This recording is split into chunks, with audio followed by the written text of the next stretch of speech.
Lord's cricket గ్రౌండ్లో one day century సాధించిన తొలి భారత పురుషుల క్రికెటర్ ఎవరు? లార్డ్స్ క్రికెట్ గ్రౌండ్లో ఇటీవల భారత్ తరపున వన్డేలో సెంచరీ చేసిన తొలి ప్లేయర్గా ఒకరు నిలిచారు. ఎవరని అడుగుతున్నారు? రోహిత్ శర్మ ఇటీవల లార్డ్స్లో ఇంగ్లాండ్తో జరిగిన వన్డే మ్యాచ్లో సెంచరీ సాధించడం ద్వారా ఈ విధంగా వన్డేలో సెంచరీ చేసిన తొలి ఇండియన్ ప్లేయర్గా నిలిచాడు. అదేవిధంగా లార్డ్స్ క్రికెట్ గ్రౌండ్లో మనకు ఉమెన్స్ క్రికెటర్ ఒకరు ఇటీవల సెంచరీ చేయడం జరిగింది. ఆమె ఎవరంటే ఎస్తికా భాటియా లార్డ్స్ క్రికెట్ గ్రౌండ్లో టెస్టుల్లో సెంచరీ చేసిన తొలి ఉమెన్ ప్లేయర్గా నిలిచారు. ఇక్కడ రోహిత్ వచ్చేసి ఇండియన్ ప్లేయర్గా నిలిచారు. వన్డేలో ఇండియా ప్లేయర్గా నిలిచాడు పురుషుల తరపున. Option 2 right answer. భారతదేశపు మొట్టమొదటి ఇమ్మర్సివ్ లాంగ్వేజ్ మ్యూజియం అయిన శబ్దలోక్ ఏ నగరంలో ప్రారంభించబడింది? సో భారతదేశానికి సంబంధించిన మొట్టమొదటి ఇమ్మర్సివ్ లాంగ్వేజ్ మ్యూజియం శబ్దలోక్ అనేది కలకత్తాలో ప్రారంభించడం జరిగింది. 19th జూలైన ఈ శబ్దలోక్ ప్రారంభించారు. అయితే ఇది భారతదేశంలోని భాషల పరిణామం కానీ భారతీయ నాగరికత సంస్కృతికి సంబంధించిన అంశాలను తెలియజేస్తుంటుంది. ఈ శబ్దలోక్ అనేది పదాల మ్యూజియం అన్నమాట. ఎక్కడ ప్రారంభించారు? కలకత్తాలో ప్రారంభించారు. ఎప్పుడు? 19th జూలై 2026 ప్రారంభించారు. Option 2 right answer. Next one, Dasharathi Krishnamacharya 2026 award పురస్కారం ఎవరికి దక్కింది? దాశరథి కృష్ణమాచార్య 2026 పురస్కారం ఈ ఏడాదికి సంబంధించి గుడిపాటి వెంకటేశ్వర గారికి దాశరథి కృష్ణమాచార్య 2026 పురస్కారం అయితే దక్కింది. Option 3 right answer. Next one, భారతదేశపు మొట్టమొదటి ఆమోదిత డెంగ్యూ వ్యాక్సిన్ అయిన కుడెంగాను ఏ ఫార్మాస్యూటికల్ కంపెనీ అభివృద్ధి చేసింది? సో ఇటీవల మనకు డెంగ్యూకి సంబంధించి మొట్టమొదటి వ్యాక్సిన్ అయితే ఆమోదం పొందింది DCGI నుంచి. సో దీన్ని ఏ ఫార్మాస్యూటికల్ సంస్థ అభివృద్ధి చేసింది అంటున్నారు? టకేడా అనే ఒక ఫార్మాస్యూటికల్ సంస్థ ఈ కుడెంగానే డెంగ్యూ వ్యాక్సిన్ అయితే ఇటీవల ఆమోదం పొందింది DCGI నుంచి. ఇది 4 నుంచి 60 సంవత్సరాల వయసు గల వారికి అయితే ఇవ్వడం జరుగుతుందన్నమాట. ఓకేనా? క్యూడెంగా దాని పేరు. టకేడా అనే ఫార్మాస్యూటికల్ సంస్థ అభివృద్ధి చేసింది. నెక్స్ట్ వన్, భారత జాతీయ భద్రతకు చేసిన విశేష సేవలకు గాను 2026 లోకమాన్య తిలక్ జాతీయ పురస్కారాన్ని ఎవరు అందుకున్నారు? ఎవరు ఎంపికయ్యారు? సో లోకమాన్య తిలక్ అవార్డు అనేది ఎవ్రీ ఇయర్ కూడా పురస్కారం అనేది ఇస్తుంటారు. ఈ ఏడాదికి సంబంధించి ఎవరికి వచ్చింది అంటున్నారు? అజిత్ దోవల్కు రావడం జరిగింది లోకమాన్య తిలక్ జాతీయ పురస్కారం 2026 సంవత్సరానికి సంబంధించి. Option 3 right answer. Next one, 72వ జాతీయ చలనచిత్ర అవార్డులలో ఉత్తమ చలనచిత్రం ఏది? సో రీసెంట్గా 72వ జాతీయ చలనచిత్ర అవార్డులను ప్రకటించగా దాంట్లో ఉత్తమ చిత్రంగా ఏది నిలిచింది అని అడుగుతున్నారు.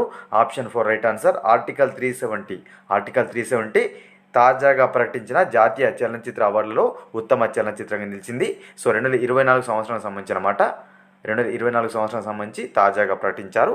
సో ఆర్టికల్ 370ను ఎవరు డైరెక్ట్ చేశారంటే ఆదిత్య సుహాస్ గారు అయితే డైరెక్ట్ చేయడం జరిగింది. ఆర్టికల్ 370ను ఈ చిత్రం ఉత్తమ చిత్రంగా నిలవగా ఇదే చిత్రంలో నటించిన యాక్ట్రెస్ అయిన యామి గౌతమ్కు ఉత్తమ నటి పురస్కారం అయితే దక్కడం జరిగింది. ఓకేనా? ఆర్టికల్ 370 ఉత్తమ చిత్రంగా నిలిస్తే ఆ చిత్రంలో నటించిన యాక్ట్రెస్ అయిన యామి గౌతమ్కు ఉత్తమ నటి పురస్కారం అయితే లభించింది. ఓకేనా? ఆ తర్వాత చందు ఛాంపియన్కు సంబంధించి చందు ఛాంపియన్ సినిమాకు సంబంధించి కార్తిక్ ఆర్యన్కు, బ్రహ్మయుగం సంబంధించి మమ్ముటికి ఇద్దరికి సంయుక్తంగా ఉత్తమ నటుడు అవార్డు అయితే రావడం జరిగింది.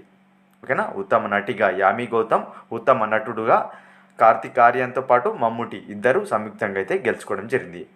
ఇంపార్టెంట్. అదేవిధంగా తమిళ చిత్రమైన అమరన్ గాను రాజ్కుమార్ పెరియసామికి ఉత్తమ దర్శకుడు అవార్డు అయితే రావడం జరిగింది. రాజ్కుమార్ పెరియసామికి ఉత్తమ దర్శకుడు అవార్డు అయితే వచ్చింది. ఏ చిత్రంకు? అమరన్ చిత్రంకు. ఓకేనా? ఇవి రీసెంట్గా అనౌన్స్ చేసిన జాతీయ చలనచిత్ర అవార్డు. సో చాలాసార్లు ఎగ్జామ్లో అడిగారు, చూసుకునే ప్రయత్నం చేయండి. ఉత్తమ చిత్రంగా ఆర్టికల్ 370 నిలిచింది. ఏ ఏడాదికి సంబంధించి అంటే 2024 ఇయర్కి సంబంధించి 2026లో అనౌన్స్ చేశారు. Option 4 right answer. Central bureau of narcotics మాదక ద్రవ్యాల నిరోధక చర్యలో భాగంగా ఇటీవల ఏ ఆపరేషన్ను చేపట్టింది? Important. Central bureau of narcotics ఇటీవల ఏం చేసిందంటే మాదక ద్రవ్యాల నిరోధక చర్యలో భాగంగా ఒక ఆపరేషన్ చేపట్టింది. ఆ ఆపరేషన్ పేరు ఏంటంటున్నారు? ఆపరేషన్ వజ్ర. ఇంపార్టెంట్. ఆపరేషన్ వజ్ర పేరిట ఇటీవల సెంట్రల్ బ్యూరో ఆఫ్ నార్కోటిక్స్ మాదక ద్రవ్యాల నిరోధక చర్యలో భాగంగా ఈ ఆపరేషన్ చేపట్టింది. ఆపరేషన్ వజ్రాను. Option 3 right answer. Next one, Thomas cup 2026కు సంబంధించి సరి అయినవి. సో థామస్ కప్కి సంబంధించిన సరి అయినవి అడుగుతున్నారు. ఆప్షన్ 3 రైట్ ఆన్సర్ అనమాట. సో థామస్ కప్ 2026ను విజేతగా చైనా నిలిస్తే రన్నరఫ్గా ఫ్రాన్స్ నిలిచింది. విజేతగా చైనా నిలవగా, రన్నరఫ్గా ఫ్రాన్స్ నిలవగా, డెన్మార్క్ అదేవిధంగా భారత్లు 3-4 స్థానాలు నిలిచాయి. ఓకేనా. థామస్ కప్ విజేతగా చైనా నిలిస్తే రన్నరఫ్గా ఫ్రాన్స్ నిలిచింది. 3-4 స్థానాల్లో డెన్మార్క్, భారత్ నిలిచాయి. ఇంపార్టెంట్. నెక్స్ట్ వన్, కేంద్ర ప్రభుత్వం నీతి ఆయోగ్ కొత్త ముఖ్య కార్యనిర్వహణాధికారిగా ఎవరిని నియమించింది? సో మనకు నీతి ఆయోగ్కు కొత్త సీఈఓ రావడం జరిగింది. ఎవరంటున్నారు? అనురాగ్ జైన్ గారు. అనురాగ్ జైన్ ఇటీవల ఈ నీతి ఆయోగ్ ఏదైతుందో దీనికి కొత్త సీఈఓగా అపాయింట్ అయ్యారు. కొత్త సీఈఓగా అనురాగ్ జైన్ దీనికి అపాయింట్ అయ్యారు, నీతి ఆయోగ్కు. Option 2 right answer.